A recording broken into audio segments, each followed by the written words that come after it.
Good morning, legends. It's time to sort out the power on the track. I've got my beautiful toast. It's a stunning morning in Melbourne, Australia. We've got the magpies coming to say hello. Hello, guys. Yes, they want food. Hello. They can see that I'm carrying bread. Good morning. We're going to do the power supply today. Going to do some controllers. What do you reckon? All right, let's go. So today's job is to get the controllers working. We have mocked up one power supply, and it's just to make sure we've got it going good. So let's go in, have a quick look at what's happening here. We've got the power supplies all lined up. We have set up a controller port already. I will talk about this extension lead, but let's get some lights on and let's get this done.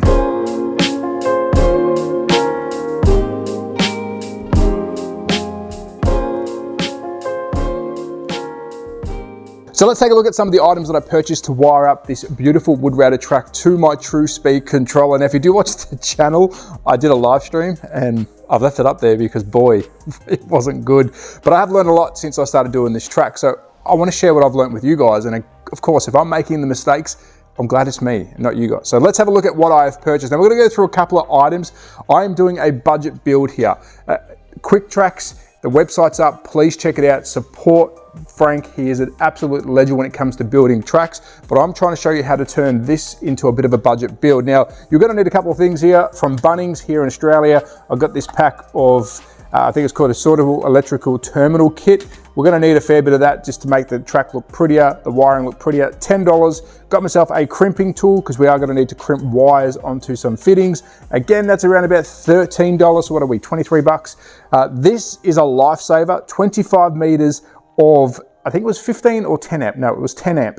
10 amp negative positive and your neutral wire already wrapped. You just have to cut the dock off. I'll show you that in a tick. Now, I'm not a sparky electrician, so please, if you don't know how to do this, like me, source a professional. I know this is not any educational thing. I have to say that so you don't sue me. But let's have a look quickly at the power supply. The legend, Nathan, he is a subscriber of the channel and a good friend of the channel. He has supplied 3 of these beauties. Absolute stunning looking power supplies, and I'm forever grateful. Now, these run maximum 30 volts at 10 amp. You can adjust those, I'll do a demonstration in a tick, but awesome looking power supply. And so far, I mean, I've had them for a couple of weeks now. I've been running them on some of my tire truers, etc. Really good. Now, this one's fresh out of the box because I want to do a nice peel. Ooh, yes. So these are around about $90 from memory on Amazon and eBay. So if you do want the price list, please email me and I'll send you everything that I've purchased. So you're looking at about, and let me tell you, this is overkill. I'm doing one power supply per lane of track. Honestly, one of those would do you for the whole entire track. And this means you need to wire up everything accordingly to match the power supply. For me, it looks cool and it's a lot better. Now, I will be having these power supplies down next to the controller, nicely situated, of course, beautifully finished. But for me, okay, it's a bit of fun. We've got 9. So we've got, what's that, 9, 18, 27. So $270 for the power supplies, or just one is 90. I bought this Clipsal male connector. I know that's not what it's called, but let's just say that's what it is. Again, I'm not a professional. This cost me about $20, so 3 of these, which you definitely need if you're in Australia to plug in your controller who has the female. So that was about $65 delivered. So far we're under 500 bucks to wire up the track, and that's about it. That is all I've used. But let's go over here because I think this is a great and smart move. The reason I say that is I was originally going to run standard wires and negative, positive, and an earth, and then of course tuck them underneath the track. But because it's already nicely sealed, and sorry about the camera, it's going nuts because this is very small to zoom in on. Because it's already small and sealed, what's going on here? There we go. It will do the trick for you. All you have to do is just strip it back, expose the wires, but then keep the rest of it in this beautiful sealed rubber to keep it safe and clean around your track. $25 for 25 meters, I think I paid. That is a bargain. And yes, I probably went overkill with the meterage, but trust me, if you watch the channel, you know I will need it. So what have I done over here? Now I'm going to quickly throw up a diagram with some music for you.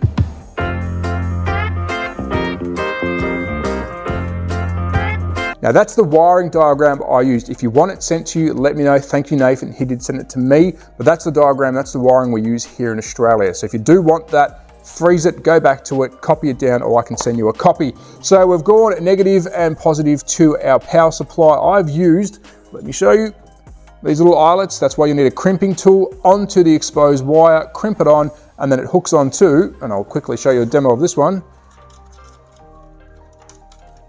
just to show you how easy it really is to hook it up. This little guy will then wrap over the top of that, you screw it in, and that will bring your power through to your controller port. And as you can see, we're nicely sealed. Yes, I can do a bit of cleaning up here, make it look a bit neater, maybe put some heat shrink on them, who knows, but it's got the job done. Over to our clip tool, let's flip it over. Again, looking at my diagram that Nathan sent me, thank you, mate. You can see it looks scary, but it's not. And it's very simple. Once you read it the right way around, my fault, it is a lot easier and it will work. So I have got that all wired up nicely. You're probably thinking, Trav, don't electrocute yourself. Well, I won't. This will be going back on, which is your protector on the rear, but unfortunately, I'm gonna have to trim back some of this, let's just say, safety rubber to make sure that this can fit over properly. So I will undo all of this, make it look nice and neat, strip back the wires where I need to, and then put the case back on so it all sits nicely. And of course, you've got a screw type, and sorry for the camera, there is a screw type in there, so when you put the wires in, it does screw nice and tight. Now, there is a second option you can do there, which I'm searching a smaller version of this little guy, so I can crimp the wires into it, and then I can actually stick this down into where the screw goes, and that will screw it on. The only problem you have is it's going to be very tall, which means you won't be able to put this on top, which we want that back on for safety purposes. So let's go underneath the track. Now at the moment I am running alligator clips, which is not ideal. Of course it's not powered on, that's why there's only one hanging on there. But ideally I want to run it up to the track, which is where the braid is hanging. So the way I'm going to do that is I will be, and I already have, let's get a bit closer. You can see it's got some eyelets already on the wires that we need to use. I will be screwing them directly into the braid when it's pulled nice and taut across. I will show that once that is done in the video. And that's basically it. It works, it's effective, and it's cheap. Now, I do have to tear it all down. We have to paint these to match the lane colors, and of course do some test running with all the lanes. But that is how you wire up your controller. I've actually got an SCP2 here, which I will run as well. But let me plug it in and let me show you this little guy working and how it works. Let's go. So before we go pulling the trigger, let's have a quick look at the power supply. We do have 3 of these. Thank you, Nath, you're an absolute legend. Let's power it on. Nothing on the track. Always make sure there's nothing on the track, which we are clear. I'll tell you why in a tick. I'll quickly talk you through some of the functions. Now, this runs a maximum of 31 volts. This pumps out 31 volts, which is more than enough for us. Let me give you a quick tip. This is the That Slot Car Guy tip, because if it's going to go wrong, it go wrong on my channel. I did pull the trigger, not looking at the voltage, and we've lost the tire. Now, I wish I filmed it. It went shooting off like a rocket, and I can no longer find this beautiful True Speed tire. So trust me, check your voltage before you pull the trigger. I recommend in between your 10 and 14 range. Of course, you can go lower. Depending on your controller too, sometimes your controller will want a certain amount of volts to work, but I recommend between 10 and 14. 14 being your Carrera cars, or 14.4. 12 is normally your Scalextric cars, and then of course anything from, you can go as low as you want depending if your controller works, but I would say between 10 to 14 is where you want to play. Now, this is a small track, so 14 is going to be super fast. You'll adjust it to suit, but the good thing is it allows you to adjust it down to the point, if you use knob number 2, to really dial in what voltage you want. Do you want 12.5? Well, you can have it, but I recommend leaving it on your zeros, so don't touch the second one, just play at the top one. Next up, we have amperage. I've set it to 10 amp. This is maximum of 10 amp. I've left it there so it allows it to run that if need be. It's showing you now what amp it's pulling by being turned on. Don't touch it. Leave it, set it at 10, walk away. Set and forget. And down the bottom is kind of a readout of what's going on. Do I understand that? Do I understand all of this? Sort of, but I'm not an expert. So up to 10 to 14, or you choose what you think suits your track. amp at 10, leave it at that, it would do its thing. But we've got some little cool functions here. You've got USB-A and USB-C. I believe they're both running at 5 volt. If you want to run some LED lighting out of that, will it affect your car? Probably not, but you could actually light up the booth, have a tire true running off it. It's really up to you, but at this stage, I'm running it to use it as the slot car track. But now it is time to pull the trigger. So that's the power supply.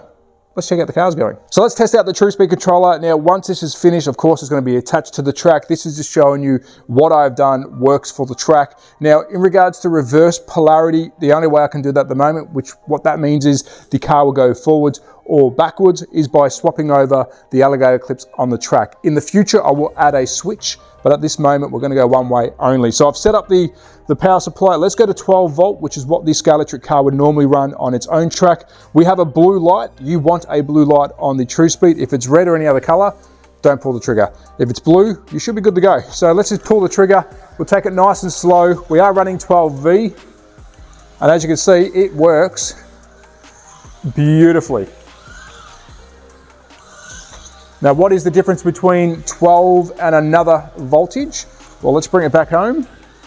Let's go up to 14, because I have ran Scalextric on my Carrera cars, and now it's just going to have that much more punch through the straights and the corners. And of course, because it's going faster, our tires are now getting a little bit hotter. So as you can see, the TrueSpeed works perfectly. Now let's bring it back in. I'm going to turn it back down to 12V. Power it off, put the controller down. Now let's just take the power TrueSpeed out. And I also want to show that the SCP also works. Now this is an SCP2, of course, wired to suit our Australian tracks. Let me plug that in, make sure I get it in right. She should be plugged in, it's a little bit tight. Turn on the power. We should get a yellow light or yellow-green light, pull the trigger, off we go. We've also got the SCP2 now working. So in the future, this will now allow me to test controllers on the track. And there you go, simple as that. So let's wrap on update number 3 on how I got controllers and decent power working on my track. Now, disclaimer, of course, I'm not a professional. So if you do want to try what I have done, do it at your own risk. I'm definitely not a professional, but I have made some mistakes along the way, which is good. There is a live stream I did where I honestly wired it completely wrong. I will leave it there.